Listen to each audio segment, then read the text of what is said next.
ხედავთ როგორ შემომაგდეს სცენაზე? რა იყო? გაგაცნდა?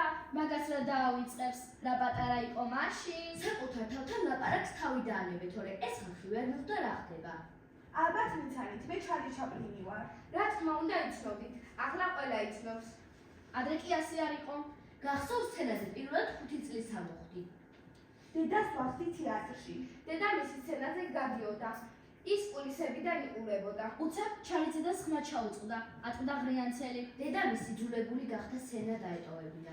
ღრიანცელი სულ უფრო და უფრო იზრდებოდა. უცებ დირექტორმა დედამის შესთავაზა. მოდი შენი ბიჭი გაუშვათ სცენაზეო.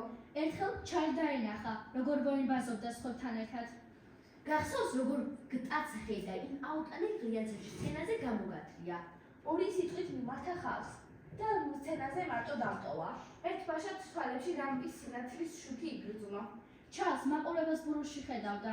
მაშინვე დაიწყო იმ დროს პოპულარული სიმღერა ჯექსონი. სიმღერა შეწყვიტა და ხალხს მიმართა.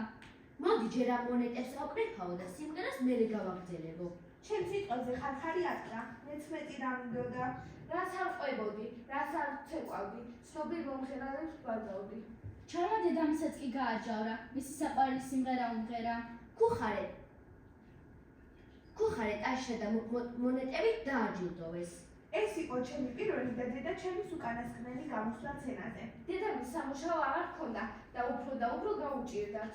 ჩარლი თავშესაფარში გადავიდა საცხოვრებლად. იქ კი სკოლაში დაიწყო სიარული. მან თავისი გვარის დაწერა ისწავლა. ჩაპლინი. ჩაპლინი. ნახეთ რა ლამაზია. მოჯადოვებული იყო ამ სიტყვებით. თითქოს მას გავდა. მერე ჩაპლინმა თავი დაანება სკოლას და მუშაობა დაიწყო. სადაც მუშაობდა, ყვავილებს ყიდდა. საქონლის დამტარებლად მუშაობდი. მოსამსახურედაც უმუშავია. სტამბიაშიც იმუშავა მუშად. ხომ მითხარით, რაზე აღარ იმუშავია. მეთქი, მაგრამ სულ სჯეროდა, რომ სახიობი გახდებოდა. როგორც კი სამუშაოს დავკარგავდი, მაშინვე თეატრალურ სააგენტოში გავდოდი. მე ახალ სამუშაოს იწყებდა და ასე აგრძელებდა. ჩარლთან ერთად სწავლი მოხდა.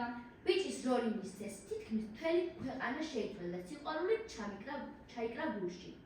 უკვე აღარ ვიყავი გატარდი. მაწარწალა, მსახიობი გავხდი. მერე წავიდა. მერე ჩარლთან თეატრთან ერთად ინგლისიდან ამერიკაში მოხვდა. ჩარლი ამერიკაში კინოსტუდიაში მიიწვიეს. რეჟისორმა მითხრა, წადი გრიმი გაიკეთე, კომიკური უნდა იყო. არ იცოდა როგორი გრიმი გაიკეთებდა. უცებ გადაწყვიტა.